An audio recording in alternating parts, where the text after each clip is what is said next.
월요일입니다. 아침의 한알 뉴스 종합 비타민 아침의 매일경제 김은미입니다. 꼭 필요한 뉴스만 콕콕 집어서 전해드리겠습니다. 시작해볼까요?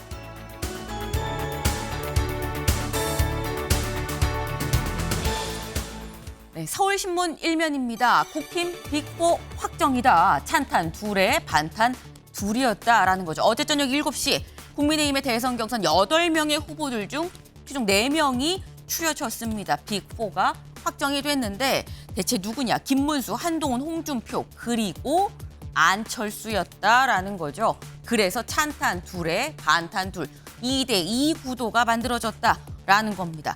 찬탄과 반탄의 팽팽한 구도, 이걸 조선일보는 이것 때문이라고 보는 것 같습니다. 다음 기사 볼까요?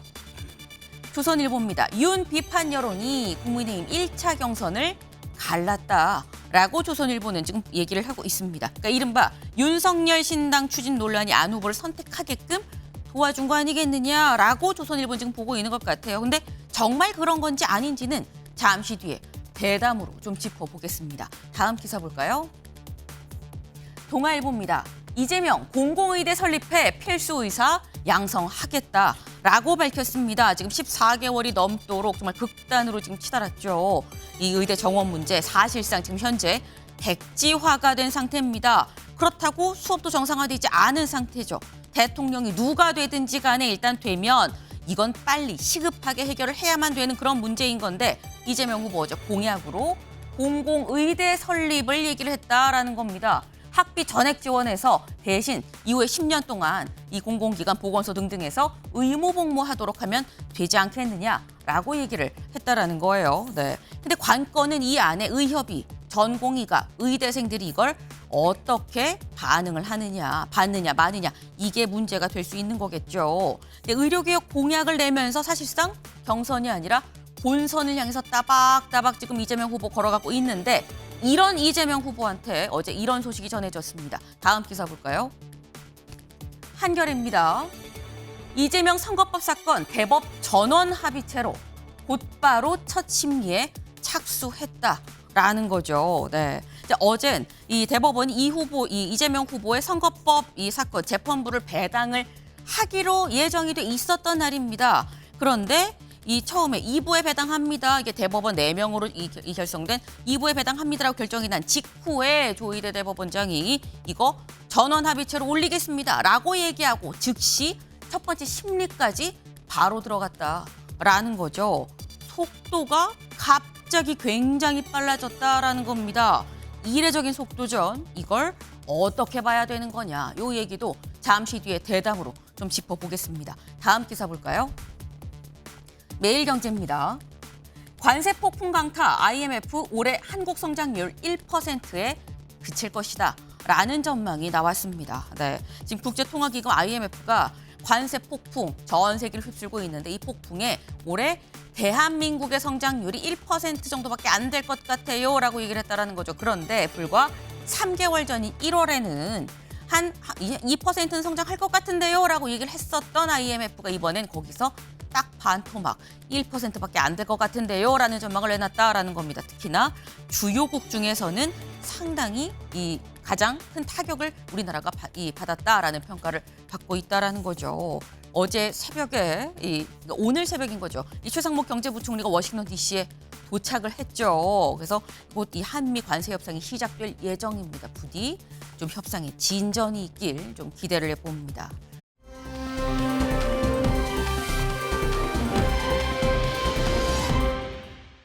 네, 붉은 관 안에 누워있는 이 사람, 네, 프란치스코 교황입니다. 네, 프란치스코 교황, 네, 이 선종한 모습이 어제 처음 공개가 됐는데요. 원래 교황이 선종을 하게 되면 관이 3개, 3중 관에 원래 안치가 되곤 하는데, 근데 생전에 이 유언으로 남기길 특별한 장식 없이 그냥 조촐하게 좀 장례를 치러달라라는 유언을 남겼다라고 합니다. 무덤에도 특별한 장식 없이 그냥 지하에 내 이름만 적힌 이 비문만 만들어다오라고 얘기를 했다고 하네요. 마지막까지 머리가 절로 숙여집니다.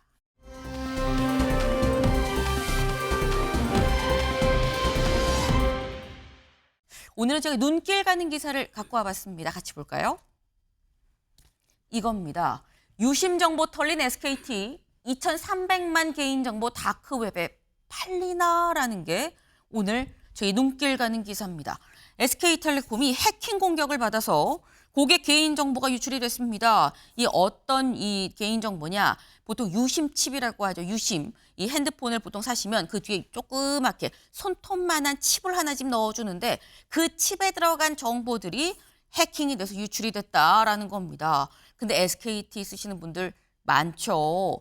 2,300만 명의 개인정보가 지금 SKT에 있는 건데 이게 지금 이 소위 말해서 털렸다, 해킹 공격을 받아서 유출이 됐다라는 겁니다. 다만 2,300만이 다인지 아닌지는 아직까지 알 수가 없고 어느 정도 규모인지는 알 수가 없지만 다만 유출이 된 건 맞다. 유심 정보가 해킹이 됐다라고 하는데 유심 제가 손톱만한 칩이라고 말씀을 드렸죠. 그 설명 좀 같이 볼까요? 이겁니다. 처음에 휴대폰을 개통할 때 넣어주는 소형 칩이다라는 거죠. 그래서 여기에 휴대폰 기기 고유 번호가 들어 있습니다. 그러니까 다시 말해서 이 조그만 칩 안에 이 핸드폰을 이 개인 정보들이 다 차곡차곡 들어 있다라는 건데, 아유 그러면 혹시 내 연락처 저장할 때 유심에 저장하시겠습니까? 라고 뜨기도 하죠. 그래서 네라고 눌렀는데 어떡하지? 내 핸드폰 전화번호 다 털리는 거 아니야라고 생각할 수도 있는데 여기를 좀 보겠습니다. 이용자가 유심에 저장해 놓은 지인 연락처는 통신사 서버로 전송되지 않기 때문에 해킹된 유심 정보에 포함되지 않는다. 그래도 그나마 좀 다행이다. 이 부분은 좀 안심하셔도 될 것 같다라는 생각이 듭니다. 하지만 이 사안 자체가 안심할 수 있는 사안이 아니죠. 피해 규모 그리고 피해 정보에 대한 이 빠른 파악이 상당히 좀 필요해 보입니다. 어떻게 할 것인지에 대한 SKT 그리고 정부 측의 입장 발표가 필요하지 않을까라는 생각을 좀 해보네요. 아침의 매일경제 뉴스 종합 비타민 언제나처럼 TV로 좀 크게 보시다가요. 궁금한 점 유튜브 댓글로 남겨주시면 같이 좀 얘기를 보겠습니다. 함께해 주실 분들 소개합니다. 안녕하세요.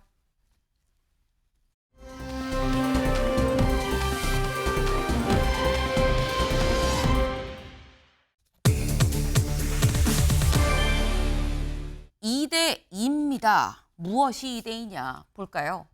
국힘 대선 경선 4강 안철수가 안착했다라는 거죠. 지금 국민의힘 1차 컷오프가 발표가 됐습니다. 그리고 최종 4명이 남았다라는 거죠. 김문수, 안철수, 한동훈, 홍준표 4명이 남았다라는 건데 어제 선관위 발표 잠깐 들어보고 올까요?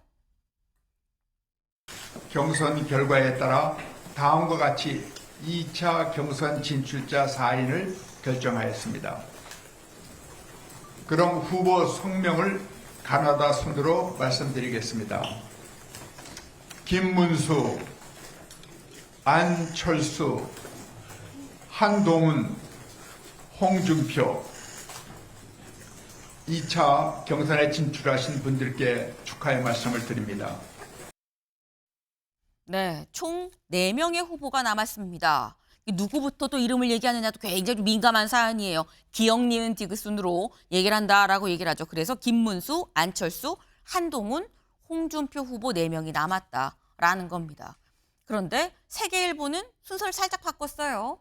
김문수, 한동훈, 홍준표의 안철수 막차 탔다라고 제목을 지금 뽑았죠. 나경원 컷오프 됐다라는 제목도 같이 지금 달았습니다. 사실 김한홍의 아니냐 나냐 이게 관건 아니겠느냐라는 얘기가 어제 발표 직전까지 나왔었죠. 최수영 위원님, 안철수 후보가 막차일 거라고 예상하셨습니까? 저는 사실 예상을 못했어요. 네. 저는 그러니까 이게 많은 분들이 이제 당심의 나경원이냐 혹은 인지도의 안철수냐 이 부분을 네. 많이 보지 않았습니까? 그런데 저는 이번 그 경선 조항이 100% 국민 여론조사이긴 하지만 역선택 방지 조항이 있었기 때문에 사실상 이제 그 국민의힘 지지층과 그다음에 이제 무당층을 대상으로 하는 것이어서 결국은 당심 70% 정도에 부합할 것이다, 수렴할 것이다 이런 전망이 있었고 실제 그런 분석이 또 많았어요. 그렇기 네. 때문에 저는 어느 정도 당심의 그 호응을 많이 받는 나경원 후보가 될 것으로 근소하지만 좀 막차를 탈 것으로 봤는데 안철수 후보가 됐다. 저는 이건 굉장히 큰 시그널이라고 봐요. 그러니까 그 당내 지지층과 무당층을 대상으로 했음에도 불구하고 네. 안철수 후보가 막차를 탔다는 얘기는 국민의힘이 최소한 지금 우리가 본선에 갖고 갈 질수록 최소한 우리가 이 탄핵 찬성에 대해서는 거리를 둬야 한다. 그리고 그러니까 탄핵 반대에 대해서는 거리를 둬야 한다. 네. 그다음에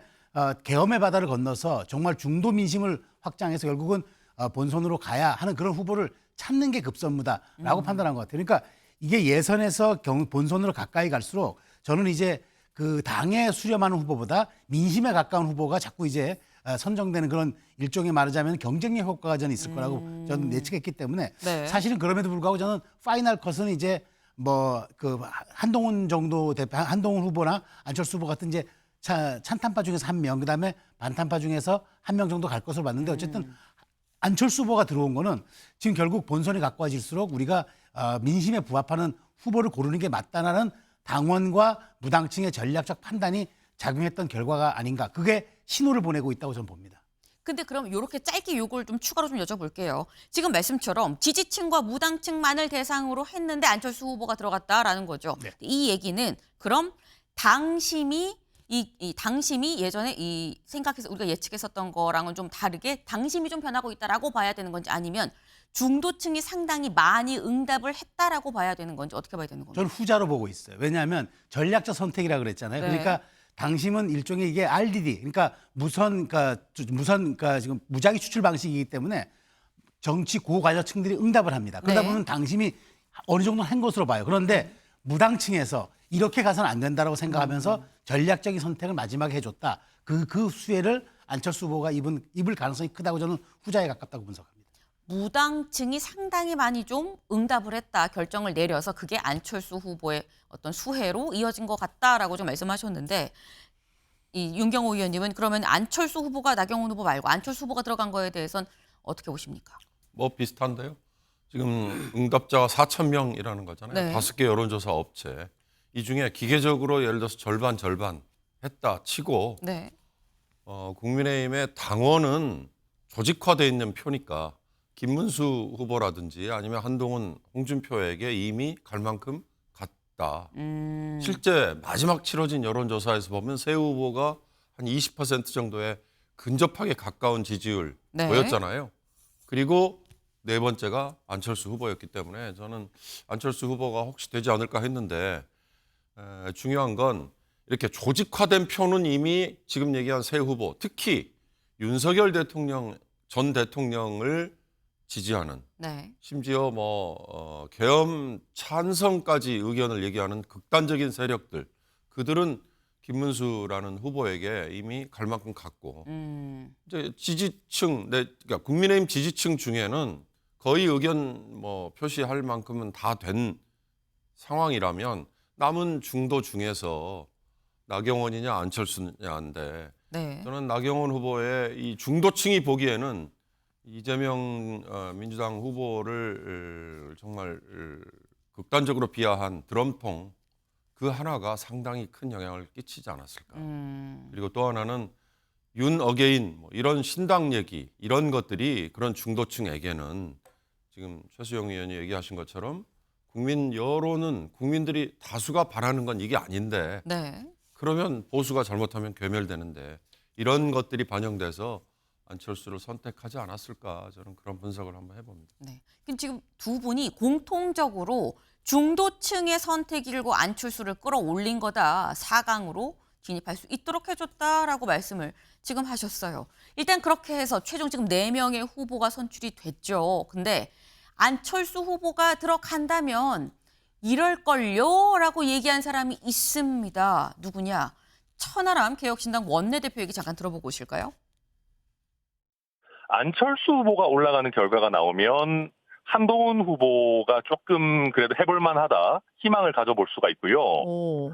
나경원 후보가 올라간다라고 하면 김문수 후보의 경선 승리가 거의 확정적이다. 안철수 후보가 올라갈 수 있다라고 하면 예. 탄핵 찬성 여론이 상당 부분 반영된다라는 걸 우리가 볼 수가 있습니다. 안철수가 나경원을 못 이길 지경이다라고 한다면은 이거는 탄핵 찬성 후보는 거의 희망이 없다. 그러면 아마 그냥 김문수 후보가 무난하게 승리해서 올라가는. 네. 천하람 원내대표는 뭐라고 얘기를 하느냐. 안철수 후보가 만약에 올라간다고 하면 한동훈 후보한테도 이건 좀 희망이 있다. 근데 나경원 후보가 올라가면 이거는 김문수 후보가 확정이라고 봐야 된다라고 지금 얘기를 했어요. 근데 또 언뜻 생각을 하면 최수영 위원님. 구도가 지금 찬탄 둘에 반탄 둘이거든요. 2대2입니다. 안철수 후보 말고 나경원 후보가 들어간다고 하면 만약에 들어갔었단다고 하면 반탄 셋에 찬탄 하나. 한동훈 후보가 혼자 홀로 찬탄일 경우에 오히려 표를 다 찬탄의 몫을 다 받을 수 있는 건데 지금 천하람 원내대표 얘기는 아니다. 안철수 후보가 올라간 게 한동훈 후보한테 더 희망적이다라고 지금 얘기를 하고 있거든요. 제가 어제 저 발언 들으면서 네. 저 발언을 제가 동의하지 못한다고 또 이미 얘기를 했어요. 그러니까 뭐 천하람 원내대표, 천하람 의원 얘기하면 본인의 견해니까 주관적 견해니까. 그런데 왜 그게 논리적으로 안 되냐? 그럼 제가 아까 분명히 이게 이제 그 계엄, 그러니까 탄핵에 찬성했던 분들에 대해서 우리 당이 이렇게 가야 한다라는 시그널을 보낸 건 분명해요. 네. 그런데 그게 일종의 마지막 최종 파이널 컷에 올라가는 그 한동훈에게 유리하냐 불리하냐 이건 좀 다른 문제라고 보는 게 지금 말씀하신 것처럼 1대3의 구도가 되면은 어찌되었건 탄핵에 찬성했던 모든 분들에 대한 선택지는 한동훈으로 쏠릴 수밖에 없어요. 그러니까 그거는 한동훈 후보의 결승행이 사실상 보장되는 그런 결과를 낳을 것인데 지금 안 후보가 왔다고 한동훈 후보가 유리해진다? 그건 오히려 아닌 거죠. 그런 측면에서 저는 한동훈 후보 입장에서는 오히려 지금 이게 안철수 후보랑 구도가 된 것은 네. 제가 보기에 이게 뭐 나쁘다 좋다 이런 차원이 아니라 어떤 걸 의미하냐면 결국은 지금 그 국민의힘 당원들조차도 이 계엄의 강을 건너야지 우리가 본선 즉 민심의 바다에 도달할 수 있다라고 생각하는 겁니다. 그런 측면에서 저는 이게 지금 여기서 재미있는 건 뭘 봐야 되냐면 우리가 이제 4명의 후보가 4강에 오른다고 해서 네. 정확히 25씩을 나눠 가진 건 아니에요. 그러니까 어떤 후보는 35를 가진 후보가 있고 네. 어떤 후보는 25를 가진 후보가 있고 그래서 저는 안철수 후보가 10 아래에 떨어진 퍼센테이지를 가질 수도 있다고 봐요. 그런 거라면 이게 주는 것은 전체적인 어떤 흐름에 대한 신호를 준 거지 네. 이 경선 판도를 좌지우지할 정도의 그런 것은 아니다. 그렇다면 많은 분들이 그럼 이 두 사람, 그러니까 김문수, 홍준표 이 두 사람은 네. 나경원 의원을 지지했던 표를 가져갈 것이라고 지지를 구할 것이라고 많이 예측을 하는데 네. 저는 이제 4강에서는 그건 또 별개라고 봐요. 이미 구도 자체가 이제 그러니까 계엄의 강을 건너서 민심의 바다에 도달하느냐 네. 아니냐의 게임이 됐기 때문에 나머지 그 떨어졌던 분들의 영향력보다는 오히려 이제부터 내가 이길 수 있는 후보라는 담대한 비전을 제시하는 게 더 큰 과제가 됐다고 저는 말씀드리겠습니다. 그러니까 지금 말씀은 이 천하람 원내대표에게는 동의할 수가 없다. 오히려 안철수 후보가 들어오면서 한동훈 후보는 좀 어려워졌다. 파이널로 이 결선까지 가는 게 좀 어려워졌다라고 봐야 된다. 다만 안철수 후보라는 이 찬탄 후보가 이 4강에 올랐다라는 얘기는 이거는 일종의 좀 시그널 정도는 될 수가 있겠다라고 말씀을 지금 하셨는데 윤경호 위원님. 사실 또 일각에서 또 뭐라고 얘기를 하냐면 이 시그널을 딛고 사실상 찬탄 플러스 찬탄이 뭐 1 더하기 1은 2가 아니라 1 더하기 1은 5나 6이라는 시너지를 낼 수도 있는 거 아니겠느냐라고 또 전망하는 분도 있긴 있더라고요. 탄핵에 대해서 찬성하느냐 반대하느냐 이게 지금 내 후보의 입장을 가르는 거다. 네. 얼핏 보면 그렇게 보이지만 저는 국민의힘이 살 길은 네.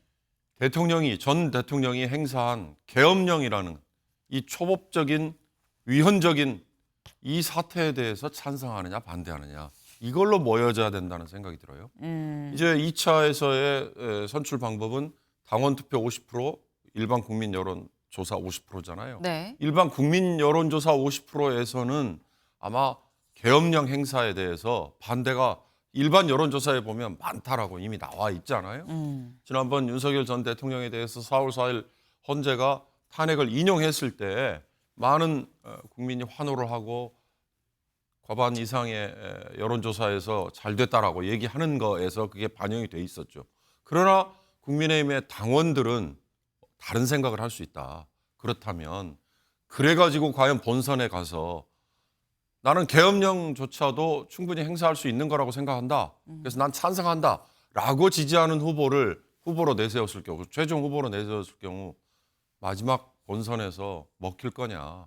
이걸 과연 냉정하게 생각할까.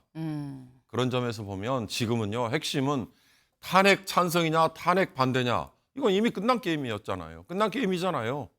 이걸 다시 되뇌일 게 아니라 냉정하게 따져서 계엄령에 대해서 나는 찬성이었다 반대다. 이걸 엄밀하게 입장 표명을 하는 게 국민의힘이 오히려 살 길이 아닌가라는 생각이 듭니다. 네. 이 탄핵 문제가 아니라 그 이전에 있었던 근본이 되는 계엄령에 대해서 어떻게 생각하는지가 좀 기준이 돼야 되는 거 아니겠느냐. 라는 말씀을 지금 하셨어요. 근데 얘기 중에 지금 잠깐 얘기가 나온 게 사실 4명의 후보가 들어갔다고 하는데 1등부터 4등까지 누가 1등이고 누가 4등인지는 알 수가 없는 거고 1등이 몇 퍼센트를 받았는지 4등이 몇 퍼센트를 받았는지 또한 알 수가 없는 거 아니냐. 둘을 더해서 몇 퍼센트가 나오는지도 그래서 알 수가 없는 거다라고 말씀을 하셨어요. 대체 그럼 여기서 궁금해지는 거죠. 4명의 순위가 어떻게 되는 거냐라는 겁니다. 다음 기사를 좀 볼까요?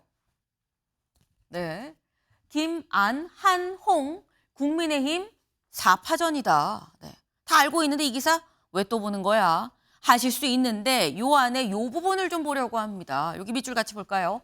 본지 취재 결과 1에서 3위 후보들은 근소한 격차의 초접전 양상을 보였다고 한다. 당내에선 사실상 의미 없는 수준 차이다라는 얘기도 나왔다라는 거죠. 최수영 위원님. 이걸 보면 일단 1에서 3위까지는 뭐 오차범위 내를 네. 지금 얘기를 하는 것 같아요. 다만 4위는 조금 좀 격차가 있다. 4등은 턱걸이지만 근데 여기서 포인트는 그렇다고 압도적인 1등도 없다는 거 아닙니까? 그렇죠. 압도적인 1등이 없기 때문에 네. 이 구도가 이제 중요해진 겁니다. 그러니까 보십시오. 그러니까 탄핵에 반대했던 그룹은 명확합니다. 이제는 김문수, 홍준표로 딱 좁혀졌고 네. 탄핵에 찬성한 사람은 이제 한동훈, 안철수로 좁혀졌잖아요.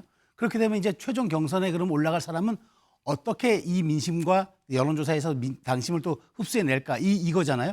자 그러면은 여기에서 우리 흔히 얘기하는 일종의 밴드웨건 효과라는 게 있잖아요. 앞선 사람 따라가는 효과. 그러면 네. 이 이른바 탄핵을 반대했던 사람은 지금 김문수, 홍준표가 초접전이면은 표가 나중에 두 사람에게 분산될 수 있지만 일종의 탄핵을 찬성했던 사람들이라면은 한동훈 후보가 앞서 있다는 건 안철수 후보보다 앞서 있다는 건 지금 지금 이렇게 보도라든가 보면 다 알고 턱걸이라는 보도에서 알 수 있잖아요. 그러면 저는 이 안철수 의원의 지지표를 저는 결국은 한동훈 후보가 흡수할 수 있다고 봐요. 그런 측면에서 그 두 분은 팽팽하기 때문에 네. 우열을 가리기 어려워서 어찌되었건 말하자면은 내가 마지막 4강에서 토론을 통하거나 뭘 하면서 한덕수와의 뭐 단일화 여부, 그다음에 이 윤 대통령과의 관계 설정 여부가 논점이 되겠지만 이미 탄핵을 건넜던 두 후보, 한동훈, 안철수 두 후보는 누가 더 내가 본선 경쟁력에 근접해 있는가, 누가 더 내가 이재명 후보가 유력시되는 민주당의 맞상대인가라고 했을 때 저는 후발 주자에게 힘을 실어주는 일종의 언더독 효과보다는 저는 앞선 주자에게 더 힘을 실어주는 사표 방지 심리 때문에 밴드웨건 효과가 있어서 저는 구도가 한동훈 후보는 오히려 그래서 제가 좀 전에 말씀드린 대로 오히려 2대2 구도가 더 나쁘지 않을 수가 있다고 보고 그 다음에 이제 이 두 분의 싸움은 아마 한덕수와의 관계 설정, 윤 대통령과의 관계 설정, 한덕수 단일화 여부 네. 이런 것들이 오히려 초쟁점이 될 거예요. 그런 측면에서 이렇게 탄핵의 강을 건넜던 분들은 수월해지는 4강 컷이든 될 수 있다고 봅니다. 지금 말씀은 이게 사실 1등부터 3등까지가 고만고만하게 비슷비슷하다고 하니까 그러니까 더 구도 싸움이 될 수밖에 없다라는 말씀을 지금 하셨어요. 근데 지금 1등부터 3등까지는 비슷비슷하고 4등은 좀 격차가 있다라는 걸로 이제 본지 취재 결과 그렇습니다라고 지금 중앙일보는 지금 얘기를 하고 있죠. 근데 요거랑 비슷한 여론조사가 있습니다. 저희 그 꺾은 그래프 같이 볼까요? 이겁니다. 한겨레가 그동안 발표가 됐었던 여론조사들을 다 이제 못 가서 종합적으로 모아서 지금 분석을 좀 해봤다라고 해요. 다만 이 내용이 뭐 딱 적확하진 않습니다. 왜냐하면 같은 업체가 같은 조건으로 같은 대상에 대해서 조사를 한 게 아니기 때문에 딱 맞아 떨어지진 않긴 합니다만 대략적인 추이 정도는 좀 참고할 수 있겠다라는 거죠. 볼까요? 일단 4월 12일, 13일 정도 보면 김문수, 한동훈, 홍준표, 안철수입니다. 일단 김문수 후보가 4월 한 중순에 제일 높았어요. 그리고 그 절반 정도 한동훈, 그리고 홍준표, 안철수였는데 나머지 셋이 쭉 올라가죠. 살짝 올라갑니다. 그러다가 요 14일, 15일에 이 14일, 15일 때 쭉 다 떨어집니다. 요때 한덕수 대행이 선택지에 포함이 됐던 시기죠. 그때 쭉 떨어지고요. 마찬가지로 요 다음 여기에서도 한덕수 16일 것도 한덕수 대행이 포함이 되긴 했는데 그래도 살짝 좀 올라가죠. 살짝 올라가고 안철수 후보는 살짝 좀 떨어집니다. 그러다가 다시 16일에서 18일 리얼미터 조사에선 쭉 올라가고 이 모든 후보가 다 같이 좀 올라가는 추세를 보이고요. 그런데 마지막 18, 19일 이 KSOI 조사에선 3명이 한쪽으로 마치 수렴되듯이 20일, 20일, 20 고만고만하게 모이고 안철수 후보는 요 아래 6, 6.1%로 나뉘더라. 근데 이걸 보면 물론 이게 딱 적합하진 않긴 합니다만 윤경호 의원님. 지금 중앙일보가 얘기한 본지 취재 결과랑 상당히 좀 유사한 상황 아닌가라는 생각이 드는 거죠. 그렇습니다. 너무나 유사하죠.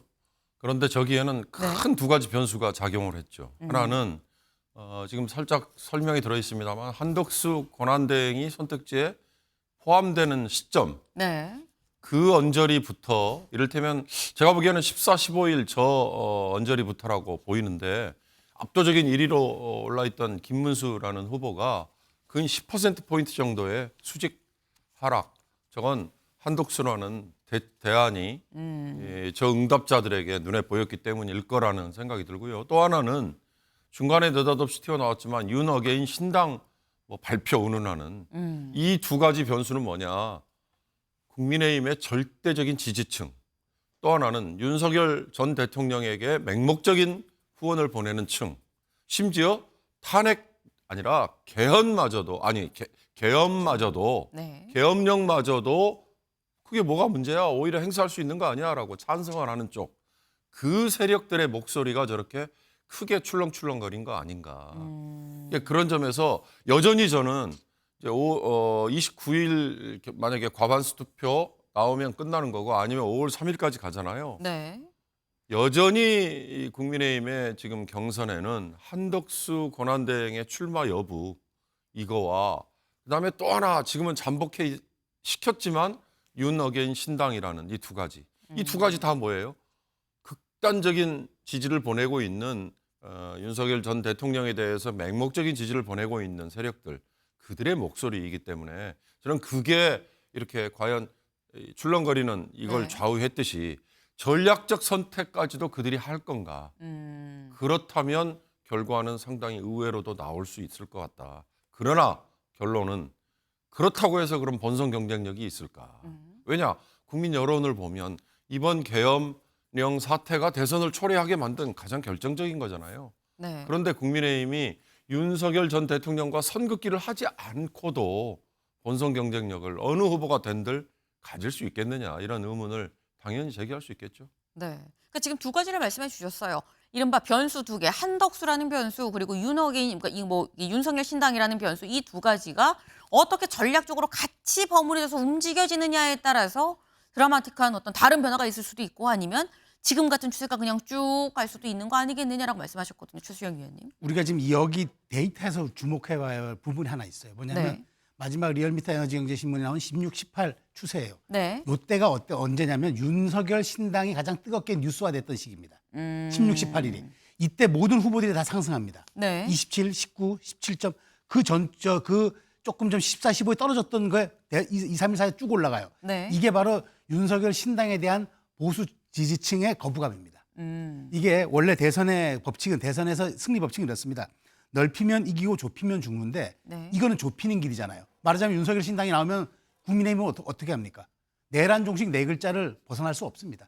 그러니까 여기에서 안 되겠다 싶어서 전부 국민의힘 지지층들이 우리 당 후보로 선출된 사람에게 힘을 실어줘야 한다라고 응답을 한 거예요. 아하. 그런 측면에서 윤석열 신당은 이미 데이터 지표로도 이거는 보수의 오히려 분열을 초래하는 것뿐만 아니라 보수 자체 진영에 대한 해악으로 갈 수 있다라고 이미 그 중도나 국민의힘 지지층조차도 전략적으로 판단하고 있다는 것을 저는 입증하는 방증 데이터라고 봅니다.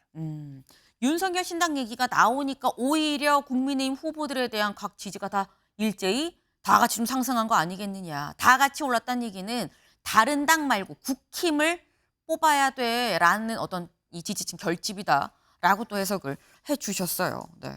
근데 사실 지금 이런 게 지금 저희가 좀 1강부터 이 1강이 딱히 없이 그냥 고만고만한 3명, 1위부터 3위 그리고 약간 좀 떨어져 있는 4등이 있다라고 지금 말씀을 드렸는데 이제는 이 4명 중에서 이 최종 이 추려진 4명, 빅4 중에서 한 명을 뽑게 되는 거죠. 만약에 이 여론조사를 통해서 과반이 나오면 바로 본선으로 가는 거고요. 안 나오면 결선 투표 파이널 2를 다시 한 번 더 치러야 되는 건데 이거 그냥 결선 가지 말고 한 방에 끝냅시다라고 얘기하는 후보가 있습니다. 누구냐? 홍준표 후보예요. SNS에 어제 4강에 든 직후에 이렇게 올렸습니다. 4강 경선에서 열심히 노력해서 51%로 결승에 직행해서 바로 본선 준비하겠습니다라고 글을 올렸다라는 거죠. 근데 이 얘기 홍준표 후보만 했느냐? 한동훈 후보도 했다라는 거죠. 한동훈 후보 4월 29일부터 곧바로 우리 당이 하나 돼서 이재명 민주당과 맞설 수 있게 저를 더 압도적으로 선택해 주세요. 29일부터 곧바로 하나 됩시다. 결선 치르지 맙시다. 그러니 압도적으로 저 찍어주세요. 라고 얘기를 하고 있다라는 건데, 근데 사실 이 부분이 윤경호 의원님 아까 하신 말씀은 좀 이 일맥상통한 게 말씀처럼 뭐 두 가지 변수를 말씀하셨어요. 한덕수, 윤신당 이 두 가지의 변수가 어떻게 되느냐가 관건일 텐데 결선 없이 과반 후보가 나올 수 있을까요? 어떻게 전망하세요? 그걸 의식한 발언이 아닐까 하는 생각도 들어요. 왜냐하면 공직자 사퇴 시한 5월 4일, 네. 그러면 이제 5월 3일에 뭐 교통 정리가 돼야 되는데 한덕수 권한대행 본인도 5월 3일에 국민의힘의 결과가 어떻게 나올까를 아마 기다리고 있을 것 같은 생각도 들어요. 그러나 더 중요한 건 네. 이번에 왜 한덕수라는 대안이 지금 떴느냐. 이완규라는 법제처장, 그것도 내란에 뭐 공모한 거 아니야? 연루된 거 아니야?라고 의혹을 받고 있는 당사자를 헌법재판관에 감히 지명을 함으로써 갑자기 이 보수층이 한덕수에 대해서 주목을 하게 됐던 거 아니에요. 이건 뭐예요? 윤석열 전 대통령 측의 그림이 아니냐. 이런 음모론과도 다 연결이 되잖아요. 이건 꼭 음모론을 떠나서 실제 분석도 그렇게 가능하죠. 그런 점에서 아까 윤 어게인 신당 네. 이거는 그렇게 큰 변수는 아닌 것 같아요. 우리 최수영 의원께서 이미 잘 설명을 분석을 해주셨으니까 이건 접어두고요. 한덕수 현재 대통령 권한대행 총리 신분에 여기가 과연 저울질 끝에 어떻게 나올 거냐.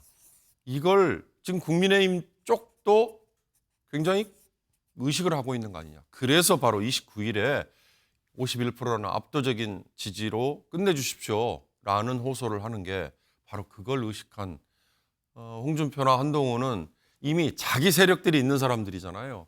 반면 김문수라는 후보는 뭐 반대 의견도 있을 수 있습니다만 제가 보기에는 윤석열 전 대통령을 맹목적으로 옹이하는 세력들에 올라타서 지금 여기까지 온 걸로 그렇게 보이니까 그 지지는 어떻게 보면 쉽게 꺼질 수도 있는 상황이기 때문에 한동훈과 홍준표는 저렇게 자신 있게 29일에 51% 득표로 끝냅시다. 이 얘기는 한덕수도 나오지 마.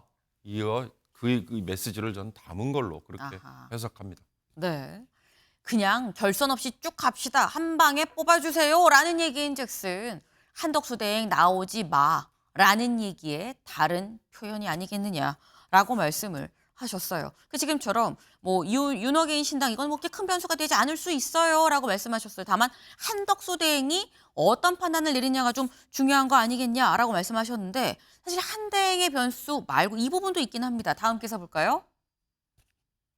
김홍, 나경원 러브콜 예상, 윤어게인 신당 부각된 한한유리. 윤어게인 신당 얘기 저희가 좀 짚어봤죠. 그런데 이 부분 지금 나가 떨어지고 안이 들어왔습니다. 그렇다고 한다면 나경원 후보를 지지했었던 사람들, 최수영 위원님, 이른바 나심은 어디를 향할 거냐라는 거죠. 그러니까 저는 이제 그게 이제 큰 변수가 안 될 거라고 보는 게 떨어져서 안 된다고 하는 게 아니라 네. 이미 구도 싸움에서 밀릴 수밖에 없는 처지가 된 데다가 윤 어게인 신당 이런 쪽에 말하자면 강성 보주층의 기류와 나경원 의원의 기류가 비슷했거든요. 왜냐하면 나경원 의원은 이번을 대선을 체제 전쟁으로 이제 그 말하자면 자기가 규정을 했기 때문에 네. 자, 그렇다면 이게 일맥상통하는 부분에 대한 당심과 중도는 이미 그것을 넘어서야 한다고 버린 거란 말이에요. 그런 측면에서 물론 그 얼마라도 가져오는 게 더 중요하겠지만 네. 오히려 그렇게 나경원 의원에게 구애할 경우에는 이게 강성 보수 지지층에 구애하는 것처럼 비춰지기 때문에 아마 전략적으로 하지 않을 가능성이 좀 높다고 보고 그래서 저는 이제 조금 전에 윤 의원님 좋은 말씀해 주셨는데 결국 자꾸 그렇게 압도적 경쟁력을 강조하는 이유는 네. 한없이 가야 한다라고 이제 얘기를 하는 거예요. 실질적으로 한동훈 후보 입장에서는 아주 거기에 부정적이잖아요. 홍 후보도 처음엔 좀 부정적이었다. 최근에 이제 보수 진영에서 한덕수 차출론이 나오니까 약간 뭐 그럴 수도 있다라는 정도지 처음서부터 그렇게 적극적이었던 건 아니에요. 그렇다면은 우리가 여기서 추론해 볼 수 있는 거는 그렇게 압도적으로 가야 한덕수 대행이 어느 정도 지지율이 나오더라도 최소한 무소속이나 뭐 그러니까 국민들이 추대했던 이런 말하자면 외부에서 오는 사람들은 네. 최소한 나중에 단일화하거나 마지막 파이널 경선을 할 때는 지지율이 압도적으로 앞서야 돼요. 정당 후보를. 그러지 않고는 의미가 없는 건데 네. 그렇게 엇비슷하게 나오는 상황에서 만약 국민의힘 그 후보가 52%로 바로 본선으로 간다? 그러면 그 동력은 잃을 수가 있기 때문에 오히려 그렇게 저도 한다고 보고 이제 중요한 거는 제가 보기에 오히려 이제 이런 것들에 대한 그 당심에 대한 호소들이 저는 이제 별로 그렇게 효과를 발휘하지 못할 것으로 봅니다. 네. 그러니까 이제는 이 당심에 호소하는 이런 부분들이 그다지 이 효력을 받지 못하지 않겠느냐라는 말씀을 하셨어요. 말씀하셨죠. 아까 이제 2대2가 됐기 때문에 구도 싸움이다. 지금부터 벌어지는 게 진짜 싸움일 수 있겠다라는 생각도 좀 듭니다. 다음 키워드로 넘어가 봅니다.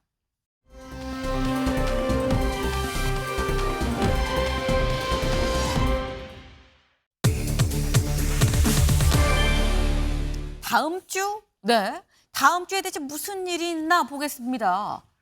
한덕수 다음 주 사퇴 그리고 출마할 것 같다라는 한겨레의 기사입니다.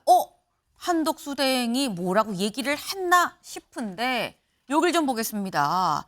아마 다음 주라고 얘기를 하는 이유 다음 달 4일 그러니까 다음 일요일인 거죠. 다음 일요일은 5월 4일이 공직자 사퇴 시한이기 때문에 5월 3일까지는 다음 주 안에는 나온다 안 나온다 얘기를 해야 되는데 보아하니 나올 것 같습니다. 라는 얘기인 거죠. 박수영 국민의힘 의원이 이렇게 얘기를 했습니다. 잠깐 요 얘기를 들어보고 얘기 이어가 보죠. 한덕수 대행하고도 깊은 인연이 있으시잖아요. 예전에 이제 행정고시 선후배이기도 하시고 또 하버드 선후배이기도 하시고. 뭐 서울대 선후배이기도 하고 예. 하버드 선후배이기도 하고 예. 아주 가까운 사이죠. 예. 그 서로 교류는 요즘 자주 하세요. 뭐 가끔 통화하고 있는 상황입니다. 그거 예. 그러시죠 보통. 그러니까 예. 보통 성격을 봐서 안 나온다고 마음 먹어서는 벌써 이미 예. 나는 관심 없다. 네. 나는 마지막까지 네. 뭐 우리 경제만 챙기다가 2월 3일 날 그만두겠다. 네. 이렇게 벌써 말씀하셨어야 되는데 그렇죠. 이미 오래 지난 시간이 돼버렸죠. 이제는 뭐 90% 정도로 예. 나올 확률이 높다. 이렇게 보고. 네, 박수영 의원. 내가 한덕수 대행이랑 서울대 선후배기도 하고 하버드대 선후배기도 하고 연락도 자주 하고 전화도 하고 뭐 카톡도 하고 많이 하는데 근데 내가 아는 한덕수 대행은 아니면 아니라고 진즉에 얘기했을 뿐인데 얘기가 없다라는 거예요. 그러면서 한 얘기가 90% 정도 나올 것 같다라고 얘기합니다. 근데 기억하시나요? 박수영 의원 사실 지금 현재 김문수 캠프 총괄본부장이죠. 그런데 김문수 캠프 들어가기 직전에 언론 인터뷰에서 한대행이 나올 확률 65%쯤 돼요라고 얘기를 했었습니다. 김종혁 최고위원님. 지금 이 퍼센트가 불과 며칠 전에 65%에서 지금 90%까지 지금 올라간 상황이에요. 한대행 나올 확률 몇 %라고 보십니까? 지금 별로 없다고 봅니다. 50% 이하라고 봅니다. 50% 이하. 네. 그 자기가 안 나오면 안 나온다고 얘기하는 게 한덕수 스타일이라 얘기하는데 그 완전히 한덕수 총리의 스타일을 잘 못 알고 계신 것 같아요. 그 평생을 여러 정권을 거쳐서 여야를 거치면서 그 정치를 그러니까 고위 관료로 네. 계셨던 분이시잖아요. 그 얘기는 뭐냐면요. 그 권력의 핵심, 권력의 본질을 잘 알고 있다는 그런 얘기예요. 그리고 어떤 권력과도 척을 지지 않는 그러니까 적당한 거리를 두면서 계속 그런 행동을 해오셨기 때문에 몇 개의 정권에 걸쳐서 요직을 맡으실 수 있었던 거예요. 그 핵심은 뭐냐면 본심을 드러나지 않는 거예요. 그리고 어떤 얘기도 하지 않는 거예요. 그래서 지금 저는 계속 저렇게 입 다물고 있는 게 한덕수 스타일이다라고 생각을 합니다. 아하. 원래대로 그렇게 살아왔던 방식대로 그렇게 대응을 하고 계시는 게 근데 그걸 뭐라고 할 수 없는 게 그게 관료들의 스타일이고 그게 옳은 스타일이기도 해요. 예를 들면 관료하시는 분들이 정치인들처럼 어떤 사안에 대해서 마구 입장을 발표를 한다면 그것도 문제가 되는 거거든요. 근데 저는 기본적으로 한덕수 총리는 만약에 승산이 여론조사에서 우리가 뭐 한 10% 정도 이기고 있다라고 해도 아마 고민을 하실 분이에요.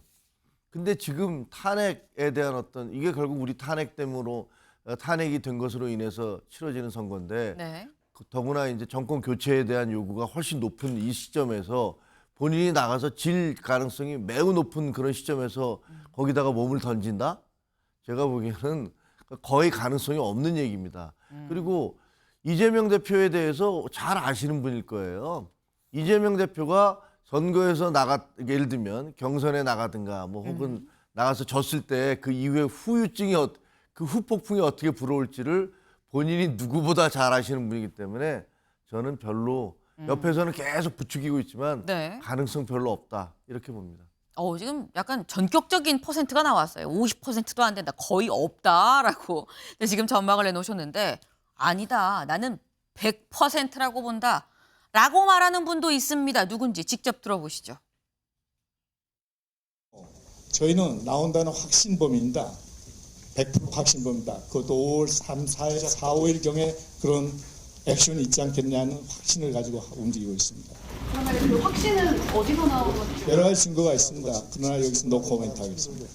대화는 저희가 카톡도 하고 전화도 하고 그런 상태입니다. 커뮤니케이션 상의 에러는 없습니다. 그런 말씀 없으셨고요. 또 하라 말라고 하실 그분은 그런 분도 아니세요. 네. 누구냐? 이 지금 한덕수 국민후보 추대위원회가 꾸려졌습니다. 그 위원장, 지금 박성섭 위원장이에요. 어제 프레스센터에서 기자회견을 했죠. 한덕수 대행 나오십시오. 대선 후보가 필요합니다. 나오세요라고 기자회견을 하면서 한 얘기가 한덕수 대행이랑 전화도 하고 카톡도 하고 연락 정말 많이 하는데 이거 나올 확률 100%입니다. 근데 근거가 있긴 한데 말할 수는 없어요라고 지금 얘기를 하고 있어요. 이승훈 변호사님. 지금 말할 수 없다고 얘기를 하는데 그러면 다시 더 궁금해지거든요. 어떤 근거인데 100%를 얘기를 하는 거냐라는 거죠. 근거가 없기 때문에 말할 수 없지 않을까요? 그리고 박성섭 씨 제가 잘 모르겠는데요. 네. 그렇기 때문에 또 신뢰도가 좀 떨어진다라고 생각되고 저는 이제 안 나온다는 표현은 쓰지 않겠습니다. 못 나온다라고 표현 쓸게요. 아하. 아니 무소속으로 나와야 되잖아요. 네. 한동훈 후보라든가 홍준표 후보가 만약에 결선에 갔다. 이분들이 단일화하지 않겠다라고 하면 무소속 출마해야 되는데 어떻게 나오죠? 전혀 준비가 안 됐을 것 같고 만약에 나오려고 한다면 국민의힘 의원들이 상당수가 탈당해서 도와야 되는 것인데 그럼 분당인 것이고 국민의힘은 그렇지 않아도 망했는데 더 폭망하는 거잖아요. 그 선택을 할 가능성은 저는 없다라고 생각되고 저는 자꾸 한덕수 대행을 부추기는 게 어차피 대권은 잡기 어려우니까 당권이라도 좀 잡자. 도저히 한동훈에게 갈 가능성은 배제하고 싶다. 이것에 집착하는 것 같아요. 그러니까 이게 참 잘못된 집안은 계속해서 망한다고 지금 누군가가 나와서 좀 이 집안을 살려야 되는데 참 어렵겠다 이런 생각이 들고요. 앞으로는 저는 이런 생각도 듭니다. 민주당에서는 항상 영남 후보를 통해서 좀 부족한 부분을 채웠었거든요. 네. 그제 이제는 국민의힘에서 호남 후보를 좀 세워야 되는 것이 아닌가. 그런 상황이 다음에는 오지 않을까 이런 생각도 듭니다. 그러나 이번에 한덕수 후보는 아니다라고 생각됩니다. 이거는 좀 두 분이 약간 의견 일치인 부분이 있어요. 50% 미만이다 거의 없다. 안 나오는 게 아니라 못 나오는 거다. 뭐 이런 지금 말씀을. 그러니까 한덕수 대행이 실전이 본선에 뛰어들 가능성은 거의 없다고 봐야 된다라고 지금 두 분 공통적으로 말씀을 하시는데 근데 말씀드렸죠. 조금 전에 본 이 박성섭 위원장 이 위원회 자체 이름이 국민후보 추대위원회입니다. 한덕수 국민후보 추대위원회의 위원장 직접 나와서 막 기자회견을 했어요. 오늘도 또 이런 비슷한 또 다른 단체에 이 기자회견이 예정이 돼 있다라고 하죠. 그런데 이 추대위가 심지어 지금 출범을 한 상황인데 다음 기사 볼까요? 한덕수 추대위 출범에도 침묵. 관세 협의 후 출마 여부 결정하지 않겠냐라는 관측이 나온다라는 겁니다. 네, 김종혁 최고위원님. 지금까지 한덕수 후보의 이 살아온 뭐 여적이나 뭐 이런 걸 쭉 봤을 때 당연히 안 나오지 나오겠어요라고 말씀하셨는데 근데 추대위가 출범을 했는데도 여전히 지금 침묵하는 거 이거 침묵은 암묵적 동의 아니냐라는 거죠. 글쎄요, 뭐 마음속에서는 얼마나 갈등이 있겠습니까? 갈등 중이다. 네, 그렇지 않겠어요? 뭐 난가병이라고 얘기하지만 난가? 내가 나가야 되는 거야? 나구나. 나네. 뭐 이렇게 네. 시작되는 그 나로 시작되는 시리즈. 뭐 거기에 대해서 본인이 인간이라는 건 욕망을 벗어날 수는 없는 거잖아요. 더구나 이제 연세가 들면 들수록 다른 욕망은 다 사라지고 남는 게 명예욕밖에 없다고 그래요. 그러니까 아, 내가 한번 해볼 수 있는 거 아니야라는 생각을 하는데 그거는 저분만 그러신 게 아니고요. 옛날에 최규하 권한대행 1980년대 네. 최규하 총리도 그러셨고요. 그다음에 고건 총리에 대해서도 막 추대론이 있었지 않습니까? 그리고 황교안 총리에 대해서도 비슷한 얘기가 있었고 마찬가지인데 대통령이 유고 상태가 되거나 좀 어려운 상태가 되면 그런 총리들에 대해서 주변 분들이 막 들끓기 마련이에요. 그러면서 당신이 하셔야 됩니다라고 얘기를 하고 있고 주변에서 얼마나 많은 분들이 저 한덕수 총리한테 얘기를 하겠습니까? 나가셔야 돼요. 뭐 무슨 뭐 내각제로 바꾸셔야 됩니다. 뭐 온갖 이해관계에서 이렇게 얘기하실 텐데 저는 뭐 아까 말씀드린 대로 참 쉽지 않다. 본인 마음속으로는 온갖 생각을 하겠지만 그 결정을 내리는 것은 정말 쉽지 않고 아마 못 내릴 것이다. 이렇게 봅니다. 주변에 정말 많은 사람들이 얘기하고 이런 얘기를 들으면 난가? 나구나, 나네라는 생각을 할 수는 있지만 결론적으로 마지막 선택은 그 길로 가기, 출마라는 선택을 하기 쉽지 않을 거다라는 말씀을 지금 하셨어요. 왜? 앞서서의 뭐 최규하 권한대행, 고건 전 총리 때를 지금 말씀을 하셨는데 사실 어제 이 한덕수 국민후보 추대위원회의 기자회견 자리에 고건 전 총리도 오는 거 아닌가라는 얘기가 있었습니다. 왜냐하면 고건 전 총리도 이 추대위에 이름을 올렸다라는 얘기가 있었거든요. 그런데 실제 고건 전 총리 같이 볼까요? 고건 전 총리 쪽에서 뭐라고 얘기를 했느냐. 지금 현재 다른 이 보도에 따르면 현실 정치를 떠났다라는 입장이다. 참여할 계획이 없다라는 거예요. 그리고 손학규 전 대표도 사실 이 참석을 한다라는 얘기가 있었는데 행사에 불참을 했습니다. 그런데 조금 전 저희 지금 방송을 하는 도중에 손학규 전 대표가 언론 인터뷰를 통해서 이렇게 얘기를 했다고 해요. 나는 참여하지 않겠다고 얘기를 했다. 추대위 요청을 받은 건 맞다. 다만 참여하지 않겠다라고 얘기를 했다라는 거예요. 그러니까 또 이게 약간 애매모호하게 난 안 해요. 무슨 말이에요. 이건 아니고 참여는 안 할 거예요. 라는 정도의 그 정도의 뉘앙스로 좀 얘기를 했다라는 거죠.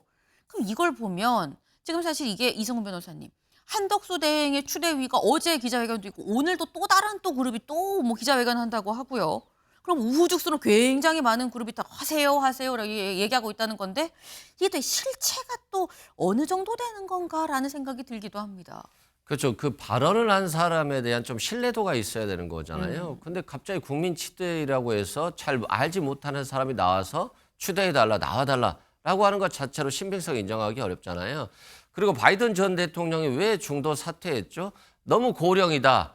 좀 걱정스럽다. 이런 것 때문에 그런 거잖아요. 그런데 고건천 총리도 20년 전 얘기예요. 20년 전 분이에요. 손학규 대표도 거의 뭐 활동을 안 하고 계시고요. 근데 저분들하고 세 명이서 같이 나란히 나오니까 고령 리스크가 좀 있을 것 같아요. 그래서 이분들이 결국 선거에는 도움이 안 되는 분들이기 때문에 저분들의 이름이 왜 나왔는지는 모르겠습니다만 한덕수 대행이 출마해서는 안 될 이미지를 좀 부각시켜주고 있다 이런 생각이 들고요. 한덕수 대행도 마지막이잖아요. 자신이 인생의 마무리를 잘 마치고 싶다라고 했잖아요. 근데 너무 시시하게 마치고 싶지는 않고 국민들이 자기를 좀 추대하고 좀 분위기가 떠오르니까 이걸 좀 즐기고 있지 않을까요?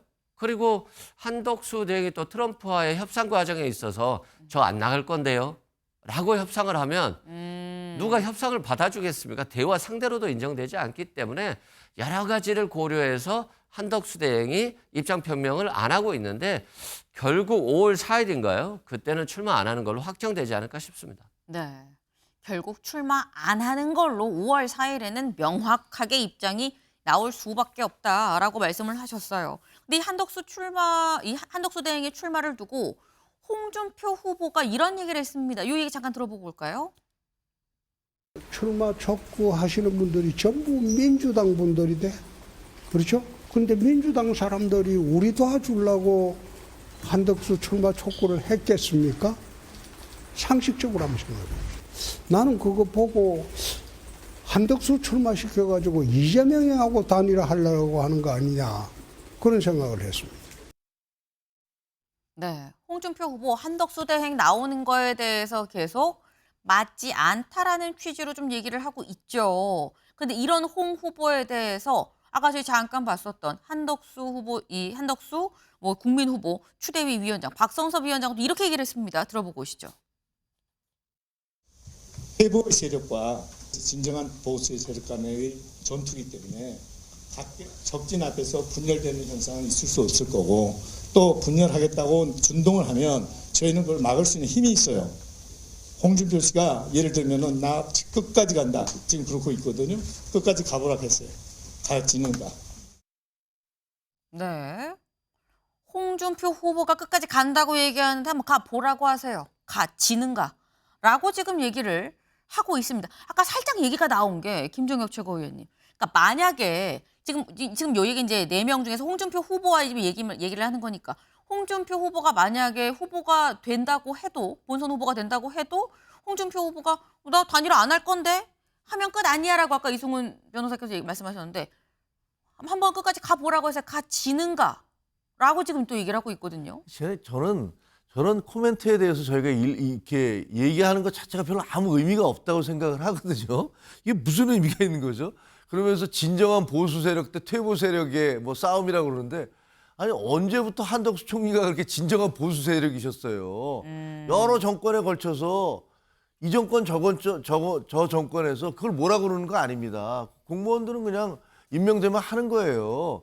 언제부터 그렇게 그 한덕수 총리께서 보수의 대변자가 되셨는지 전 정말 이해가 되지 않아요. 그러니까 그 얘기 자체가 논리에도 전혀 맞지 않고요. 어떻게 보면 1938년생인 고건 총리까지 끌어들여서 저는 고건 총리는 기분 되게 나쁘실 것 같아요. 뭐 하는 짓이지? 근데 손학규 그 전 대표는 뭐 약간 입장이 좀 다르신 것 같긴 해요. 뭐 안 나온다고 하시면서도 내각제 얘기를 하고 그다음에 뭐 한덕수가 괜찮지 않아 뭐 이런 얘기를 하시고 있는데 이게 지금 시대의 흐름에 맞나요? 시대 상황에 맞나요? 전혀 말이 되지 않는. 그러니까 저 얘기는 뭐냐면요. 그냥 나 한동훈 싫어야. 그러니까 한동훈이 될 것 같은데 이거 두려워서 안 돼. 그러니까 제2의 그 김옥균 프로젝트가 가동되는. 그래서 그 친윤의 일부 분들이 계속 저렇게 군부를 때우면서 이 다 그 은퇴했던 분들을 끄집어내서 저런 식의 분위기를 만들어내는 게 우리 사회의 정치 발전에 무슨 도움이 되는지 국민들의 삶과 무슨 관련이 있는지 저는 전혀 관계가 없다고 생각해요. 네. 지금 뭐 이런저런 얘기들이 나오지만 글쎄 이런 얘기들이 정말 우리가 관심을 갖고 주목할 만한 그렇게 무게 있는 말이겠느냐. 좀 의미 없는 얘기 아니냐라는 비판까지 좀 같이 주셨어요. 네. 한덕수 대행 지금 두 분은 공통적으로 안 나오고 못 나온다라고 말씀하셨는데 당장 다음 주죠. 다음 주 안에 가부간 결정이 좀 될 것 같습니다.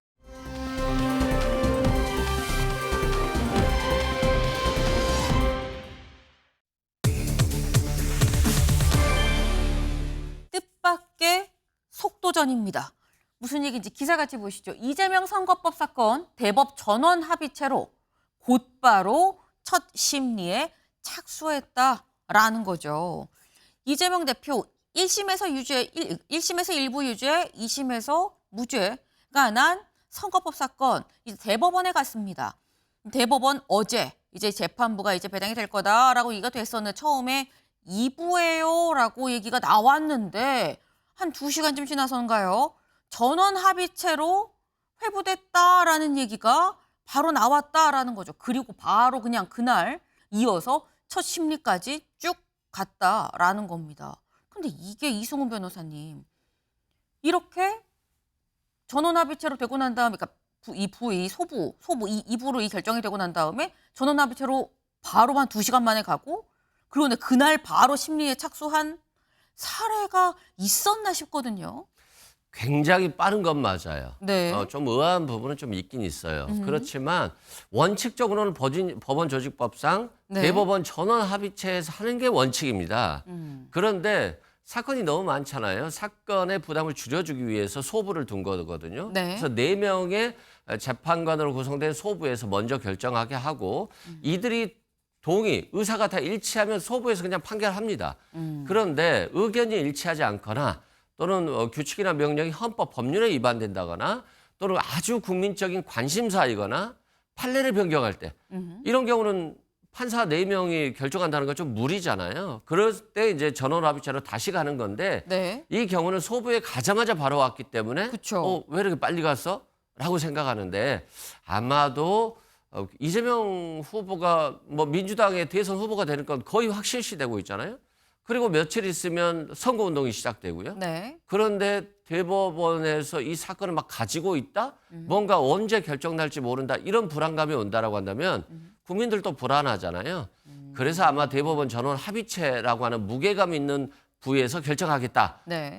일단 판단한 것 같고 그럼에도 불구하고 경우의 수는 3개거든요. 파기 자판한다. 그러면 갑자기 이재명 대표 무죄였는데 유죄로 바꿀 수 있나? 네. 라고 하는데 그런 경우는 없어요. 피고인에게 불리하게 변경하는 경우는 파기 자판하지 않고 환송을 합니다. 그러면 파기 환송하면 이재명 대표는 좀 최악이죠. 다만 대법원 판결이 선거 전에는 나올 수 없기 때문에 이재명 대표는 대통령이 당선될 수도 있어요. 그러니까 전혀 문제가 없다고 보고 다만 이제 이재명 대표에게 가장 좋은 건 상고 기각이죠. 그런데 보수의 헌법재판관들이 많은 상황에서 이재명 대표에게 판을 깔아주지는 않을 것 같다라고 생각됩니다. 네.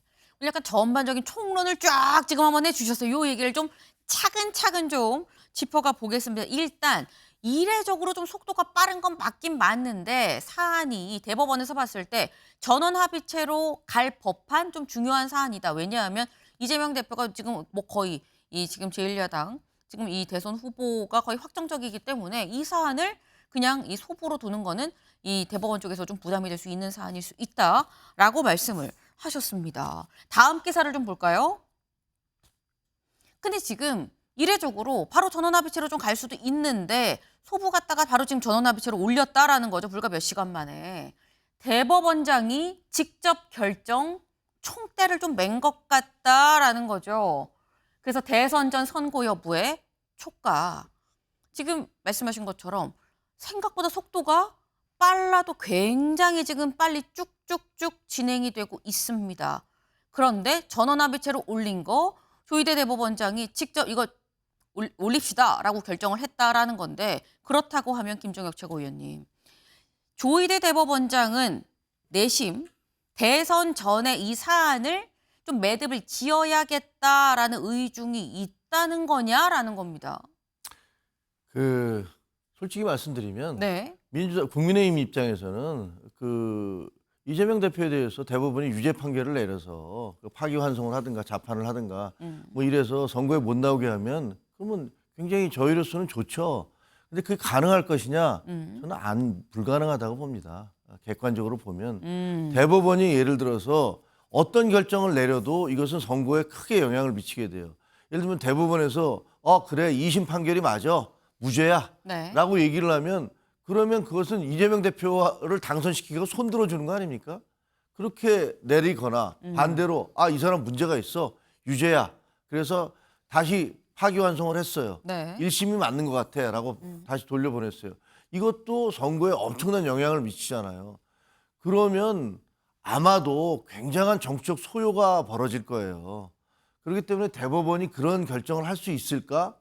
저는 아마 안 할 것 같아요. 근데 지금 저렇게 적극적으로 나서는 것은 그동안의 대법원에 대해서 이 판결에 대해서 얼마나 비판이 많았습니까? 조국 사건 3년 걸리고 무슨 뭐 황운하 사건, 뭐 윤미향 사건 네. 국회의원 다 끝날 때까지 판결을 안 하잖아요. 거기에 대한 비판이 너무 많고 대법원에서도 서부진법 난입 사태 때 모여서 대법관들끼리 우리가 잘못했다. 이렇게 하면 안 되겠다라고 얘기를 했기 때문에 우리가 적극적으로 열심히 한다라는 걸 보여주기 위한 그런 행동이긴 하지만 그렇다고 해서 결정을 무죄가 됐든 유죄가 됐든 네. 결정 내리기 쉽지 않다.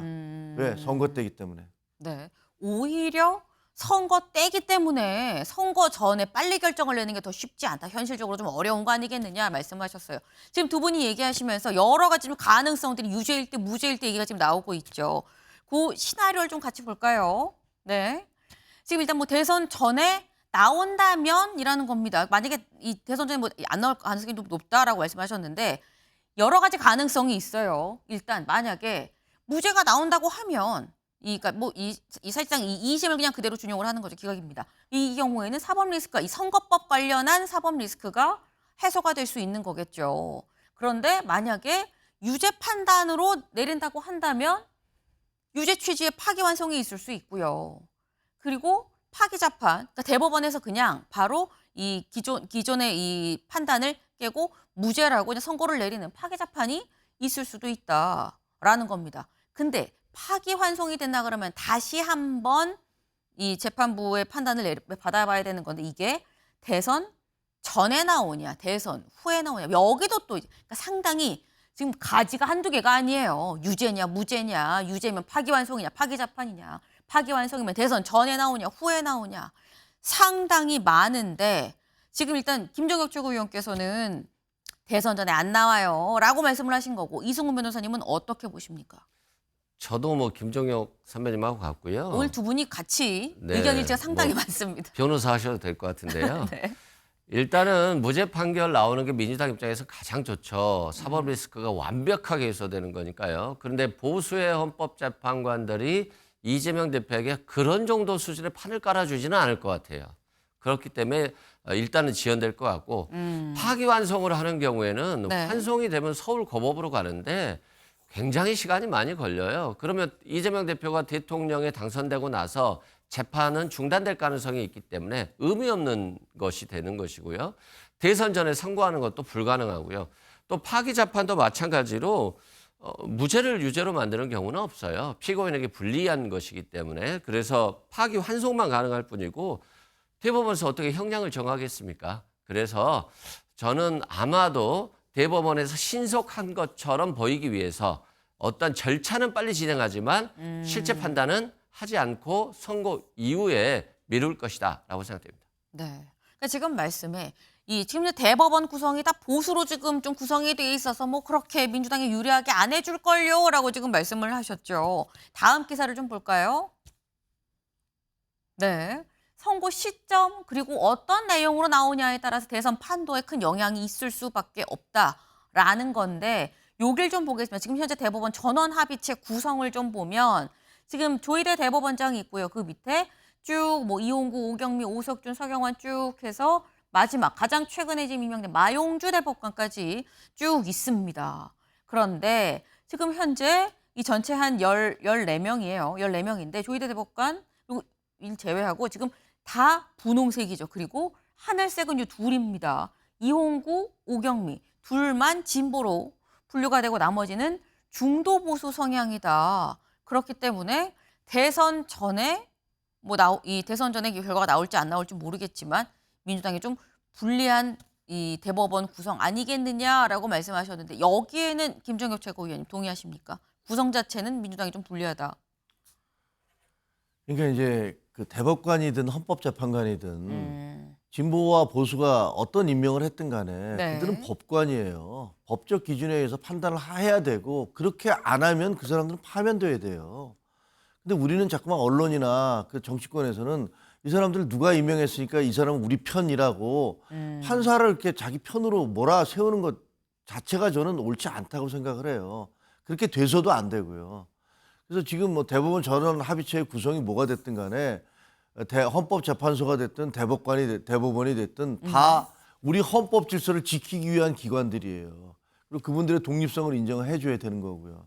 그래서 저는 이게 아까 말씀드렸던 대로 자꾸 편을 갈아서 패널들도 마찬가지예요. 객관적으로 헌법재판소에서 이게 인용될 가능성이 큽니다. 그러면 너는 보수 패널 아니야? 뭐 이렇게 네가 언제부터 보수야? 이렇게 비판을 하거든요.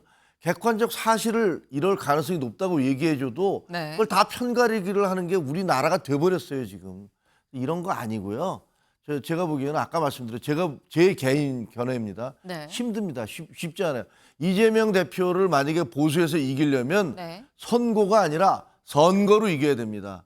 선거로 이겨야지 정당한 것이 될 것이고 만약에 헌법재판소가 됐든 어디든 간에 만장일치가 안 나오고 막 갈리잖아요. 그러면 그 반대편에서는 가만히 있지 않을 거예요. 이것은 편파적이고 정파적이다라고 해서 사회는 더 분열될 거예요.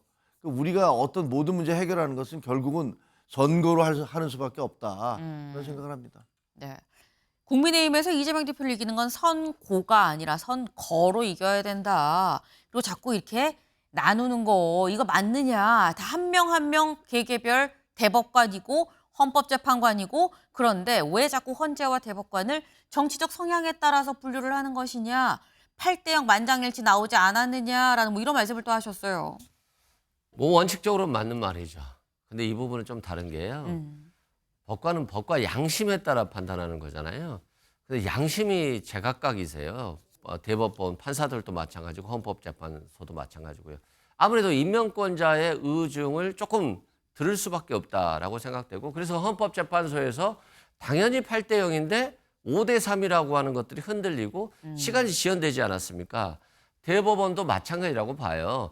뭐 이재명 대표의 유죄를 줄 가능성은 저는 거의 없다라고 보지만 이재명 대표의 재판을 선거 전에 무죄로 확정시켜주는 것도 자신들의 양심에 있어서는 불편한 거예요. 윤석열 전 대통령 편을 좀 들어야 되죠. 임명권자니까.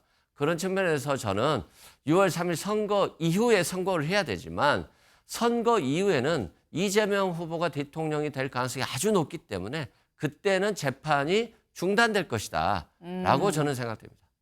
사실 이 부분도 굉장히 좀 논란이 될 수 있는 포인트예요. 이재명 후보가 만약에 대통령이 되면 재판은 중단된다. 근데 이거는 김정혁 최고위원님, 이거는 또 그렇다 아니다 논란이 있긴 있거든요. 뭐 헌법 84조인가 네. 뭐 거기에 대해서 아직까지 소추되지 아니한다라고 얘기했지만 이미 소추돼서 진행되고 있는 재판은 어떻게 되느냐? 그것도 아마 헌법재판소로 바로 갈 것 같아요. 어떻게 될지는 모르겠습니다. 근데 이거는 이렇게 많은 재판을 받고 있는 분이 대통령 후보로 나온 것 자체가 저는 굉장히 불행이라고 생각을 하고 이거는 어떻게 보면 국민들에 대한 약간의 유권자에 대한 모독성이다라고 생각하는데 뭐 현실이 저렇게 돼 있습니다. 어떻게 하겠습니까? 또 만약에 이재명 대표가 대통령에 당선이 된다면 네. 헌법 84조를 놓고서 우리 사회는 또 완전히 갈릴 거예요. 네, 헌법 84조를 놓고서 다시 한번 또 헌재로 또 가게 되는 상황이 빚어지지 않겠느냐라고 말씀을 하셨어요. 논란의 논란, 헌재는 자꾸만 바빠지는 것 같다라는 생각이 좀 드네요. 저희가 준비한 소식 오늘 여기까지입니다. 오늘도 좋은 하루 보내세요.